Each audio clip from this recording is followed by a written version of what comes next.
Hi, welcome to our channel. ఇప్పుడు YS Sharmila Andhra Pradesh రాజకీయాలలో key factor అయిపోయిందా అంటే అవుననే సమాధానం చెప్పొచ్చు. రెండు విభిన్న రాజకీయ పార్టీలు హోరాహోరీ పోటీ పడుతూ తప్పకుండా ఓడిపోతుంది వైఎస్ఆర్ పార్టీ అంటూ తెలుగుదేశం పార్టీ ఒకవైపు ప్రచారం చేస్తుంటే, తెలుగుదేశం పార్టీకి ఇవే చివరి ఎన్నికలు, మళ్ళీ వై నాట్ 175 మేమే వస్తామంటూ వైఎస్ఆర్ పార్టీ గట్టి ధీమా ఉన్న తరుణంలో అనూహ్యంగా తెర మీదకి వచ్చింది కాంగ్రెస్ పార్టీ నుంచి.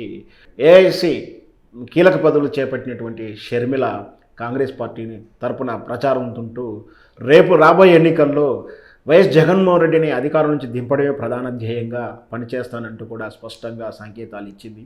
వైఎస్ జగన్మోహన్ రెడ్డి పాలన జరిగినటువంటి పనుల జాప్యము, అవినీతి, నిర్లక్ష్యాన్ని ప్రశ్నిస్తూ ప్రజలు మార్పు కోరుకుంటానంటూ స్పష్టంగా ఉపన్యాసాలు ఇస్తూనే అన్న వదిలిన బాణమే అంటూ గతంలో చెప్పిన అదే షర్మిల ఇప్పుడు అన్నని గద్దె దింపడానికి కంకణం కట్టుకొని రాష్ట్రమంతా పర్యటించబోతుంది. షర్మిల వ్యూహాత్మకంగా నిన్న ఇడుపులపాయలో వైఎస్ వివేకానంద కూతురు సునీతని కలవడం చాలా చర్చనీయాంశమైంది.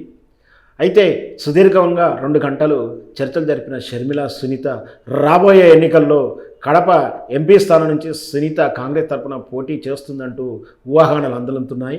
అయితే నిజంగా సునీత జగన్మోహన్ రెడ్డికి ఆపోజిట్గా నిలబడుతుందా?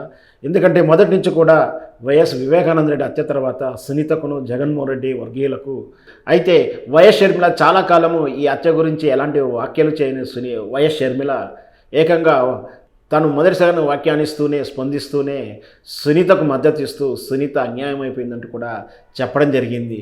అంటే వీళ్ళ మధ్య సత్సంబంధాలు ఉన్నట్టుగా మనం భావించవచ్చు. వీళ్ళ మధ్య ఉన్నటువంటి సాన్నిహిత్యంతో రేపు కాంగ్రెస్ పార్టీ తరఫున సునీత ఎంపీ స్థానానికి పోటీ చేస్తుండొచ్చు అని అంచనాలు వేస్తున్నారు. వేచి చూద్దాం రాజకీయ పరిణామాలు ఏ విధంగా మారుతాయో, ఎవరు ఎక్కడి నుంచి పోటీ చేస్తారో, ఎవరి వల్ల ఎవరికి లాభం, ఎవరి వల్ల ఎవరికి నష్టమో ఎన్నికల ఫలితాల తర్వాతనే తెలుస్తుంది.